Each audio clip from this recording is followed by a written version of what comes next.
नमस्कार साथियों, चलिए सुनते हैं आज की रात्रि कहानी नींद नहीं, जो कि लिखी गई है बंगला साहित्यकार प्रेमेंद्र मित्र जी द्वारा। आधी रात को दरवाजे पर फिर वही हल्की सी दस्तक। सोचा कोई जवाब ना दूं, अपने आप ही चक्कर खाकर चला जाएगा। वह वाकई जाएगा क्या? 2 दिन पहले इस प्रकार की परीक्षा मैं ले चुका हूं। दरवाजे पर दस्तक जोर से नहीं हुई, पर रुक रुक कर हल्के भाव से काफी देर तक होती रही। अंत में गुस्से से अधीर होकर मैंने दरवाजा खोल ही दिया और मन में सोच रखा था कि 2-4 खरी खोटी सुना ही दूंगा। रोज रोज का यह कैसा उपद्रव। रात में आदमी थोड़े चैन से सो भी नहीं सकता क्या?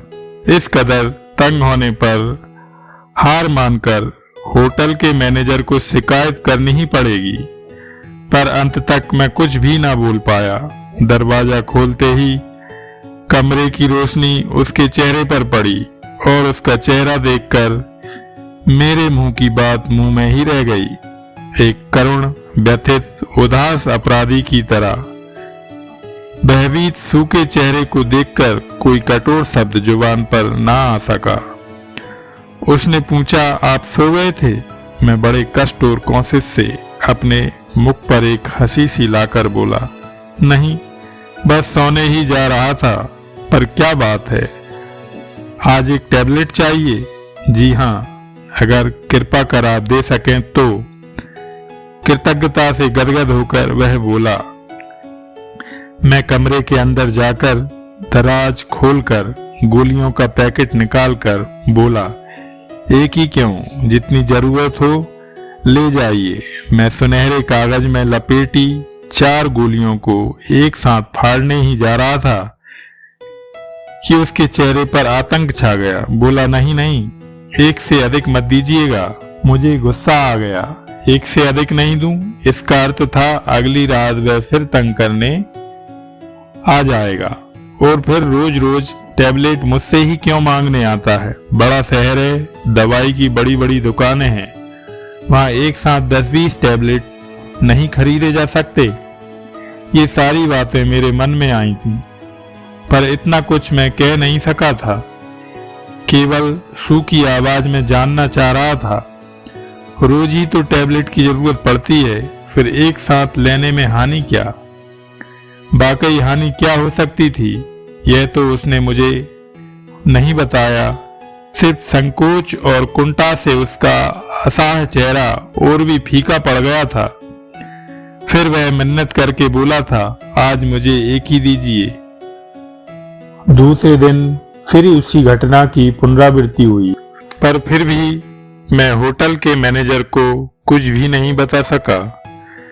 शायद मन में आशंका थी कि ऐसे अभियोग का परिणाम न जाने क्या हो, और सच बात तो यह थी कि मैनेजर इसका उपचार भी क्या कर सकता था। वह तो यही समझ बैठेगा कि ये सारे लक्षण पागलपन के हैं, और फिर वह खुद रस ले लेकर इस बात को दूसरों के कानों तक पहुंचाएगा।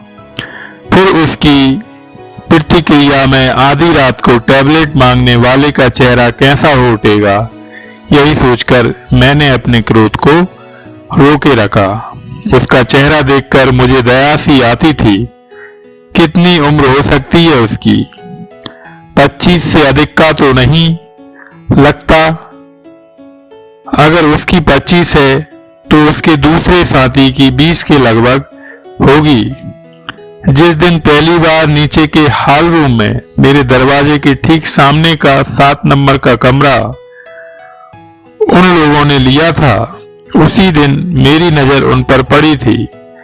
ऐश्वर्य की चमक नहीं थी, रूप की छटा भी नहीं थी, पर दोनों के स्वभाव की कोमलता ने मुझे आकर्षित कर लिया था। आमतौर पर आजकल के लड़के लड़कियों के चेहरों पर ऐसी कोमलता का बड़ा अभाव होता है। शायद इसीलिए भी मेरी नजर उन पर पड़ी हो। न विवाहित दंपत्ति थे, शायद संपन्न भी नहीं रहे होंगे, नहीं तो यहाँ क्यों आते।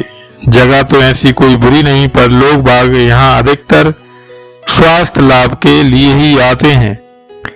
यहाँ का हवा पानी अच्छा है, स्वच्छ है, खाना आसानी से पच जाता है, इसलिए सीजन में बस्सक जन कभी कभी महीनों तक यहीं भीग कर जाते। जो बच्चे कच्चे यहाँ घूमते फिरते नजर आते, वे भी स्वच्छ वातावरण की खोज में आए लोगों के संग ही आए हुए होते हैं। देखने और हुल्लड़बाजी करने लायक यहाँ कुछ भी नहीं था, इसलिए किसी भी नवविवाहित दंपत्ति को इतनी स्वतंत्रता पूर्वक एक दूसरे के संग घूमते फिरते दिखना थोड़े आश्चर्य की बात थी। पहले के 2 दिनों में तो मैंने दोनों को ही बड़ा खुश और मस्त देखा। सुबह शाम केवल घूमने का आनंद उठाने के लिए वे तांगे पर निकल पड़ते। एक दिन तो दोनों पिकनिक मनाने भी निकल पड़े। होटल से खाना, कप, प्लेट आदि सब साथ ले गए। पिकनिक मनाने वे लोग कहाँ जा रहे थे, यह जानने की मेरी बड़ी इच्छा हुई थी, पर मैंने पूछना ठीक नहीं समझा, क्योंकि उनका कमरा बिल्कुल मेरे सामने पड़ता था, इसलिए उन लोगों के साथ मेरा थोड़ा परिचय हो गया था। शाम को जब मैं दरवाजा बंद करके निकलने ही वाला था, तब देखा कि वे लोग लौट आए। लड़के ने कमरे का ताला खोलते हुए कहा, आज मैंने एक ऐसी अजीब सी जगह ढूंढ निकाली जो तांगे वाले को भी मालूम नहीं थी। अच्छा, सौजन्यता की खातिर मैंने कौतूहल पूर्वक पूछा, तो फिर पिकनिक के लिए बड़ी सुंदर सी जगह होगी। हाँ, बिल्कुल आइडियल।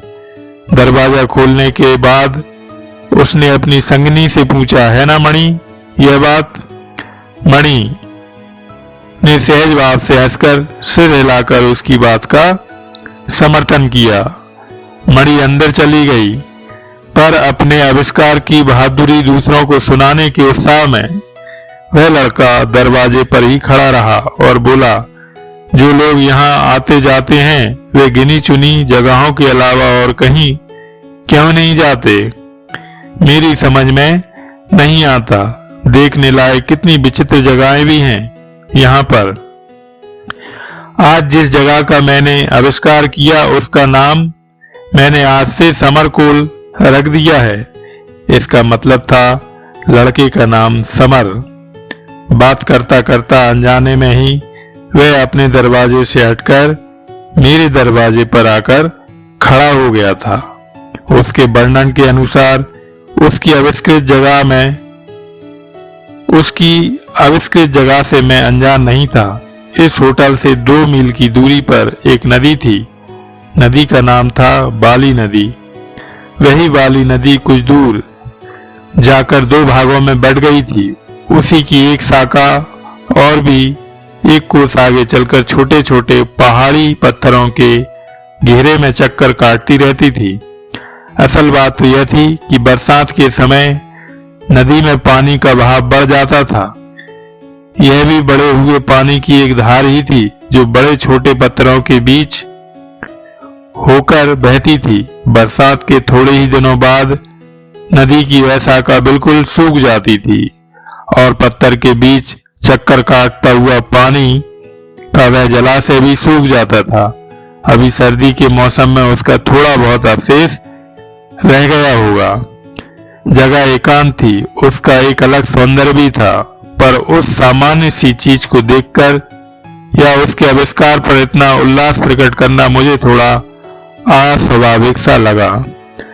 पर समर के इस प्रकार की उछाल के पीछे कितना निदारुण संकेत था, यह मैंने उस समय कल्पना भी नहीं की थी। उस जगह के आविष्कार के दूसरे दिन ही से वे दोनों कुछ बदले बदले से नजर आए थे। समर और मणिमाला उस दिन के बाद से बाहर घूमने नहीं निकलते। एक दिन शाम को हाल में समर को देखकर मैंने पूछा था, तबीयत खराब तो नहीं है? नहीं, समर शर्माकर प्रसंग को टाल गया और जल्दी से अपने कमरे में चला गया। दूसरे दिन सुबह उन दोनों को मैंने तांगे पर बैठकर कहीं जाते देखा, पर एक सूक्ष्म सा परिवर्तन दोनों के हाव भाव में आ गया था। यह मेरी नजरों से छिपा नहीं रह सका। इसका क्या कारण हो सकता था? प्यार का झगड़ा, एक दूसरे को गलत समझना, मान स्वाभिमान का प्रश्न, इन्हीं में से कुछ होगा।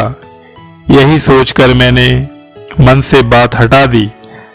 मैं रविंद्रनाथ की तरह सभी का हम उम्र कवि नहीं हूं कि कहीं किसी तरुण और तरुणी के बीच मिलन ना हुआ हो तो उनके मन की बात लेखनी से उभारने का ठेका ले लिया। झगड़ा अगर हुआ भी है तो समझौता भी हो ही जाएगा।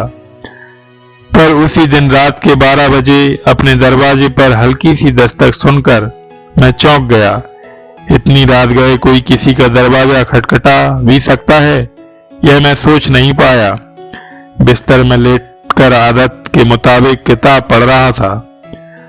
कौन है कहकर बिस्तर से मैं उठ पड़ा। दरवाजा खोलने पर हैरान होकर मैंने पूछा, समर बाबू आप? आइए आइए, क्या बात है? समर का चेहरा उदासी से काला पड़ गया था। मेरे प्रश्न से पहले तो वह अचकचा गया, फिर बोला, नहीं कुछ भी तो नहीं हुआ है। फिर संकोच के साथ उसने पूछा, आपके पास कोई नींद की गोली है? नींद की गोली? किसके लिए और क्यों? यह मैं पूछ सकता था, पर समर का चेहरा देखकर मुझे लगा इस प्रश्न से बेचारे को नाहक कष्ट पहुंचेगा। इसलिए कुछ कहे बिना अपने डिब्बे से मैंने एक टैबलेट निकालकर उसके हाथ में दे दी। उस क्षण के लिए मैं अबस थोड़ा उत्तेजित हुआ था, पर उस बात को मैंने गंभीरता से नहीं लिया। दूसरे दिन सुबह ही मैंने पता किया था, पर मालूम हुआ कि बहुत सवेरे ही पिकनिक के नाम पर वे दोनों निकल पड़े थे।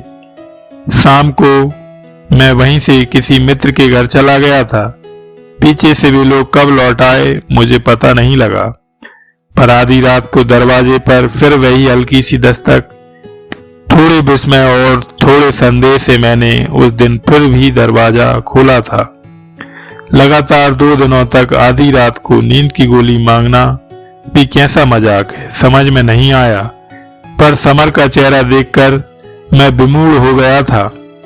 ऐसे स्वस्थ हंसमुख तरुण दंपत्ति को अचानक आखिर हो क्या गया कि रोज रात को नींद की दवा की जरूरत पड़ती है, और वह भी आधी रात को मांगने आना।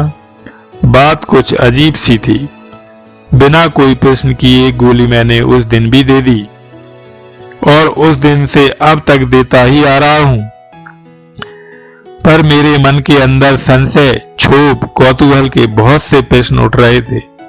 आधी रात को इस प्रकार से उपद्रव के लिए आज मैं सीधा स्पष्ट सवाल कर ही डालूंगा। एक झटके से मैंने दरवाजा खोला भी, पर कुछ पूछने का अवसर ही नहीं मिला। आज समर नींद की गोली मांगने नहीं आया था। कांपते स्वर में उसने जो कुछ सुनाया उससे हृदय कांप उठा। बोला, मणि कहीं दिख नहीं रही है? कहीं नहीं दिख रही है? कब से? यह क्या कह रहे हो आप? अच्छी तरह ढूंढ कर देखिए। कमरे में बुलाकर मैंने समर को कहा। उसके जवाब में समर ने जो कुछ कहा वह अविश्वसनीय था। वह मणिमाला के लिए कई दिनों से नींद की गोली मांगकर ले जा रहा था। नींद नहीं आने की मणिमाला की बहुत पुरानी शिकायत थी। जब वह बीमारी बढ़ती तो दवा के बिना कई दिनों तक सो नहीं पाती। पहले पहल समर को जब उसकी बीमारी का पता चला तो वह वहां की डिस्पेंसरी में जाकर डॉक्टर से सलाह लेकर कुछ गोलियां खरीद कर लाया भी था। पर ताज्जुब की बात तो यह थी कि रात को जब भी जरूरत पड़ती कमरे में दवा की एक भी गोली नहीं दिखती। इसलिए रात को उसे मेरे पास आना पड़ता था। नींद की गोली अपनी इच्छानुसार नहीं खरीदी जा सकती है। यहाँ के डॉक्टर भी अपरिचित थे। अगर परिचित भी हों तो रोज रोज नींद की गोली का प्रिस्क्रिप्शन नहीं देते। इसलिए लाचार होकर उसे मुझे तंग करना पड़ रहा था। पर कानून के विरुद्ध होने पर भी जब मैंने एक साथ कई गोलियां उसे देनी चाही थी तो उसने क्यों नहीं ली थी। थोड़ी देर तक तो समर शून्य दृष्टि से मेरी तरफ देखता रहा, फिर रुद्ध स्वर में बोला, डर से? किस बात का डर? मणिमाला एक साथ सारी गोलियां खा जाएगी, इस डर से। समर ने सिर हिलाकर हाँ भरी। पर उसके संबंध में इस प्रकार का डर का कारण क्या हो सकता है? आज वह किस समय से नहीं दिखाई पड़ रही है? पहले प्रश्न का जवाब समर ने नहीं दिया। दूसरे प्रश्न के जवाब में बोला, आज मणिमाला नींद की गोली खाए बिना ही सो गई थी, इसलिए निश्चिंत होकर मैं थोड़ी देर के लिए बाहर के बरामदे में चला गया था। अचानक हाल की बत्ती बुझ गई और मैं घबराकर फिर अपने कमरे में चला गया। कमरे में आकर टार्च जलाकर देखा तो मणिमाला बिस्तर पर नहीं थी। पहले तो मैं उत्तेजित नहीं हुआ, पर टार्च की रोशनी में ही बाथरूम का दरवाजा अंदर से बंद देखकर थोड़ा घबरा गया। हाल की बत्ती चली नहीं गई थी, उसका स्विच ऑफ था। पर मणिमाला जा कहां सकती है, और फिर जाएगी भी क्यों? उसके लिए डरने की तो कोई बात नहीं है ना। मेरे सामने ही समर का चेहरा कुछ बदल सा गया। लज्जा और कुंठा की जगह चेहरे पर एक दृढ़ता सी झलक रही थी। धीरे से बोला, यह शायद इसलिए है कि संधि तोड़कर मेरे से पहले वह जा सके। मैं कुछ समझ नहीं सका। मेरे विमूढ़ भाव को देखकर समर बोला, दुनिया के कम से कम एक आदमी को आखिरी बात कहकर जाऊं तो शायद कोई हानि नहीं। आप मेरे वही एक हैं, इसलिए आज आपको बता रहा हूं कि हम दोनों विवाहित पति पत्नी नहीं, हम दोनों भागकर यहाँ आए हैं। संक्षेप में कठोर स्वर में समर ने मुझसे जो कुछ कहा था, बाद में मणिमाला से भी मैंने वही बातें सुनी थी। हाँ, अंत में मणिमाला को मैंने ही ढूंढ निकाला था। समर से सारी बातें सुनकर दोनों अलग अलग उसकी खोज में निकल पड़े थे। मैंने बड़ी सावधानी से यह खोज जारी रखी थी ताकि दूसरों को इसका पता न चल सके। समर होटल के बगीचे में उसे ढूंढने गया था और मैं होटल के अंदर नीचे 2 तल्ले पर चला गया था। वहां एक टूरिस्ट सीजन खत्म हो रहा था, इसलिए होटल के अधिकतर कमरे खाली थे। मैंने देखा मणिमाला 2 तल्ले की किसी एकांत बालकनी में चुपचाप बैठी हुई है। मुझे देखकर उसने भागने या छिपने की कोशिश नहीं की, बल्कि एक थके से कातर स्वर में बोली, मेरे लिए आपको भी कष्ट उठाना पड़ा। कष्ट किस बात का है मणिमाला? तुम मिल गई हो, सब कुछ सार्थक है। कैसी सार्थकता? मणिमाला के गले से निराशा टपक रही थी। ढूंढने के लिए जब आप निकले हैं तब तो समझती हूँ समर ने आपको कुछ बताया ही होगा, पर फिर भी सब कुछ बताते हुए भी सब कुछ बताया है क्या? संक्षेप में जितना कहा है सब कुछ शायद नहीं बता पाया होगा। मुझसे भी कुछ सुनिए। मणिमाला से मैंने जो कुछ सुना था उससे समर से सुनी हुई कहानी में कोई विशेष फर्क नहीं था। कहानी तो नितांत मामूली थी, सिर्फ उसका अंतिम विराम चिन्ह सर्वनाश की सीमा रेखा पर खिंचा हुआ था। समर और मणिमाला विवाहित पति पत्नी नहीं थे। साधारण पारिवारिक बाधाओं के कारण दोनों का विवाह नहीं हो सका था, इसलिए दोनों घर से भाग आए थे। घर से निकले थे आपस में यह समझौता करके कि जीवन के अंतिम क्षण तक एक दूसरे का साथ निभाएंगे। समझौते की परिणति यह कि दोनों ने आपस में तय किया कि हनीमून की आखिरी रात वे स्वेच्छा से एक साथ मौत को अपनाएंगे। इसके लिए उन्होंने स्थान का निर्वाचन भी कर लिया था। उस दिन इसी आविष्कार से समर इतना खुश था। लोग इसे सस्ती भावुकता बताते भी तो समर जरा भी विचलित नहीं होने वाला था। भावावेग ही चाहे क्यों ना हो, इसमें हर्जी क्या था? वास्तव में दुनिया उसे देगी भी क्या? देखने के सभी स्वप्न अगर वे स्वयं निर्ममता से इस तरह तोड़ देना चाहते थे तो उन्हें इससे रोकने का अधिकार भी किसी को नहीं था। वास्तव को तुच्छ समझकर अपने प्रेम की अक्षुण्ण बनाए रखने के लिए ही वे दोनों अपना जीवन मृत्यु के हाथ सौंप देना चाहते थे। यही उन दोनों की आपस का समझौता था। इसी समझौते पर राजी होकर मणिमाला घर से भागकर समर के साथ चली आई थी, पर शायद लड़की होने के कारण ही मणिमाला अपने वास्तव बोध को भी बिल्कुल भुला ना पाई थी। बाली नदी के किनारे पर उस एकांत जगह के आविष्कार के बाद से ही उसकी दुविधा और संकोच दोनों बढ़ रहे थे। अब वह समर की बात से सहमत नहीं हो पा रही थी। मन के किसी अगोचर में अपने लिए मृत्यु का भय उसे हो ना हो, पर समर के लिए उसके मन की व्याकुलता झूठी नहीं थी। प्रेम चाहे कितना गंभीर ना हो, उसका मन अपनी स्वेच्छित मृत्यु से समर के असमय समाप्त हो जाने के विरुद्ध विद्रोह कर उठा। समर को वह अपने मन की धुंध के बारे में कुछ कह नहीं सकी, पर उसकी आंखों से नींद चली गई। उधर समर की आकांक्षा भी झूठ नहीं थी। अपने जीवन को पहले समाप्त कर लेने के बाद समर के सर्वनाशी संकल्प के बारे में भी उसने सोचने की कोशिश की। आज वैसा ही कुछ अस्पष्ट उद्देश्य लेकर वह समर की अनुपस्थिति में कमरे से बाहर चली आई थी। होटल के शिष्य को एकांत जानकारी यहाँ आई थी कि यहाँ खड़ी होकर वह जीवन से आखिरी समझौता करेगी, पर समझौता वह कुछ नहीं कर पाई। उसकी आंखों के सामने अंधेरे के अलावा और कुछ भी ना था।